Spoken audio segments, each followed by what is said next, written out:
உங்களின் இல்லங்களையும் வாழ்வையும் இனிதே ஒளிமயமாக்கிட GT ராயலின் தீப்பெட்டிகள். தரமானது, பாதுகாப்பானது. சாணக்யா இன்டர்நேஷனல் அகாடமி உங்களுக்குள் இருக்கும் தலைவரை வெளிக்கொண்டு வரும் பியூர் பாலிடிக்ஸ் பயிற்சி பட்டறை. நேரடி மற்றும் இணைய வழி. கான்டாக்ட் 7338824242. முன்னணி தலைவர் மேலாள் நாடாளுமன்ற உறுப்பினர் திரு LG என்கிற எல் கணேசன் அவர்கள் அல்லது 92வது வயதில் காலமாகி இருக்கிறார். அவருடைய மறைவு பெரும் துயரத்தை அளிக்கிறது. மாணவ பருவத்தில் அவர் இந்திய எதிர்ப்பு போராட்டத்தை முன்னின்று வழிநடத்தியவர், களம் கண்டவர். முத்தமிழறிஞர் கலைஞர் அவர்களுக்கு தோள் கொடுத்து துணை நின்றவர். அவருடைய மறைவு தமிழ் இனத்திற்கு நேர்ந்த ஒரு பேர் இழப்பு. அவருக்கு எமது விடுதலை சிறுத்தைகள் கட்சியின் சார்பில் எமது சிம்மாந்த வீர வணக்கத்தை செலுத்துகிறோம். அவரை இழந்து வாழ்ந்த குடும்பத்திற்கு எமது ஆழ்ந்த இரங்கலையும் தெரிவித்துள்ளோம்.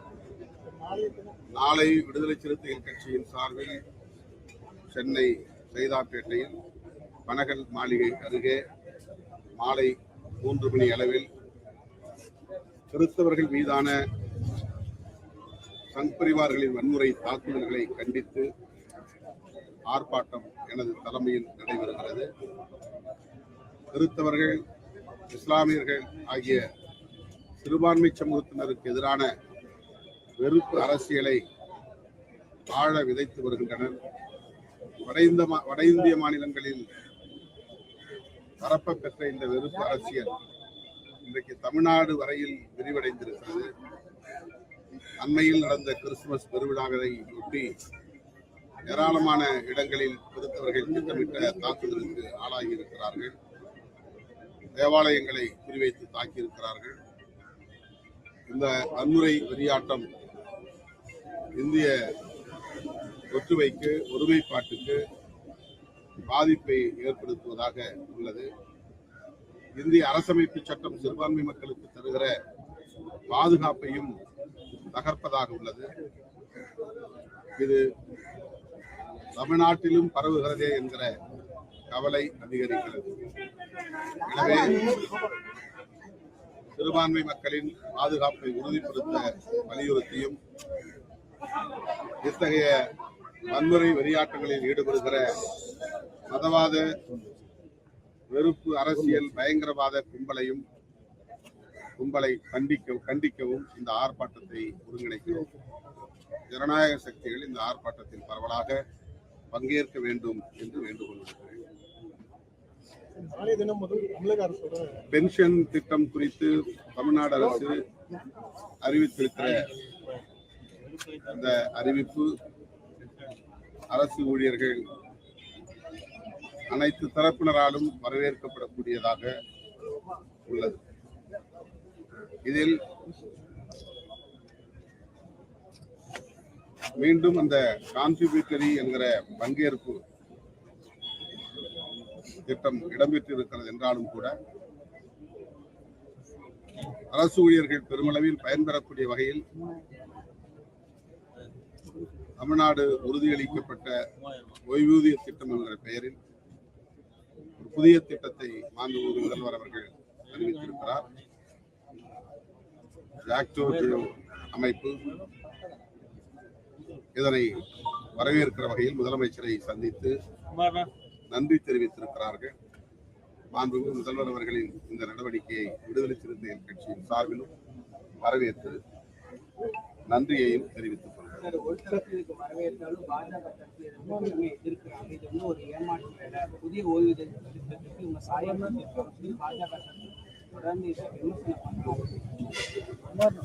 பாஜக தரப்பு வரவேற்பு எதிர்பார்க்க முடியாது. அவர்கள் அதிமுக இங்கே எதிர்கட்சி அல்ல, நாங்கள் தான் எதிர்கட்சி என்று காட்டுவது முனைப்புடன் செயல்படுகிறார்கள். அதிலே ஒரு நடவடிக்கையாக இதை நான் பார்க்கிறேன். சார், இப்போ நிறைய ஓய்வூதிய திட்டத்தை கூட அமல்படுத்தினாலும் இந்த தூய்மை பணியாளர்கள் வந்து இதுவரைக்கும் பேச்சுவார்த்தை நடத்தல, வச்சு கடுமையாக போராட்டம் பண்ணிட்டு வராங்க. இடைநிலை ஆசிரியர்களும் ஒருபுறம் போராடி கொண்டிருக்கிறார்கள். சம வேலை, சம ஊதியம் வழங்க வேண்டும் என்கிற அந்த கோரிக்கையை தமிழ்நாடு அரசு பரிசீலிக்க வேண்டும்.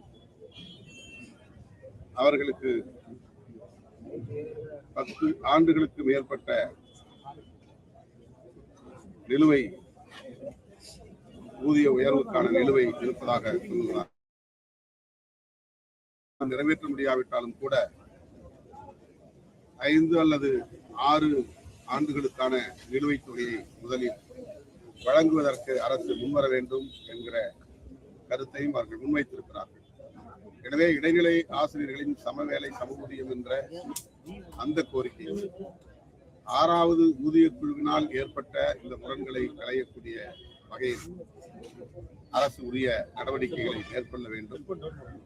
அடுத்து அமையவிருக்கிற 8வது ஊதிய குழு இவற்றை முழுமையாக ஆய்வு செய்யும் என்றாலும் கூட இந்த ஊதிய உயர்வுக்கான நிலுவைத் தொகையை உடனடியாக வழங்குவதற்கு தமிழ்நாடு அரசு முன்வர வேண்டும் என்று இடைநிலை ஆசிரியர்களின் சார்பில் நான் வேண்டுகோள் விடுக்கிறேன். அதேபோல் நீங்கள் கேட்ட தூய்மை பணியாளர்களின் போராட்டம், நாங்கள் தொடக்கத்திலிருந்து அந்த 2 வார்டுகளில் உள்ள தூய்மை பணியாளர்கள் தொடக்கத்தில் வைத்த ஒரே கோரிக்கை, NULM திட்டத்திலேயே நாங்கள் தொடர்ந்து பணியாற்ற எங்களை அனுமதிக்க வேண்டும் என்பதுதான். பணி நிரந்தரம் என்பது கூட 2வது பட்சம்தான். தனியாரிடத்திலே எங்களை ஒப்படைக்காமல் புதிதாக நீங்கள் எடுக்கப் போகிற தூய்மை பணியாளர்களை உங்கள் விருப்பப்படி அவுட் சோர்சிங் முறையிலே எடுத்துக்கொண்டால் கூட எங்களை பல 10 ஆண்டுகளாக பணியாற்றி கொண்டிருக்கிற எங்களை அதே பழைய NULM திட்டத்தின் அடிப்படையிலேயே பணியாற்றுவதற்கு அனுமதிக்க வேண்டும். அதனை மாற்றக்கூடாது என்கிற அந்த கோரிக்கை ஜனநாயகபூர்வமான ஒரு கோரிக்கையாக அரசு ஏற்று பரிசீலனை செய்து அவர்களுக்கு தீர்வு சொல்ல வேண்டும், நீதி வழங்க வேண்டும் என்று விடுதலை சிறுத்தைகள் கட்சி மீண்டும் மீண்டும் வலியுறுத்துகிறார். அமித்ஷா அவர்கள் இன்னைக்கு தமிழகம் வருகிறார். இதுக்கப்புறம் பல தொடர் நிகழ்ச்சிகளில் கலந்துகிறார். தேர்தலை ஒட்டி பாஜகவுடைய தலைவர்கள் தமிழ்நாட்டுக்கு இனி அடிக்கடி வருவார்கள். அது அவர்களுடைய தேர்தல் பிரச்சார உத்திகளும் ஒன்று. ஆகவே தேர்தல் நேரங்களில் அவர்கள் தமிழ்நாட்டு மக்களை சந்திப்பது ஜனநாயகபூர்வமான நடவடிக்கைகள் ஒன்று என்கிற நிலையிலே மேற்கொண்டு அதை கருத்து சொல்வதற்கு இது ஒன்று.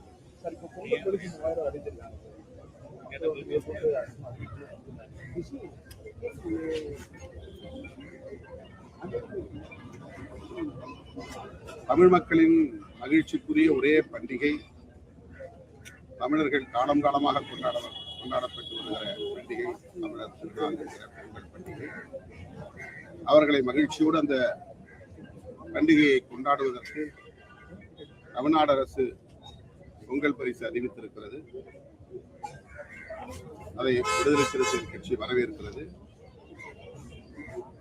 நிதி ஆதாரத்தை அடிப்படையாக கொண்டு பொங்கல் பரிசு தொகையை வரையறை செய்கிறார்கள்.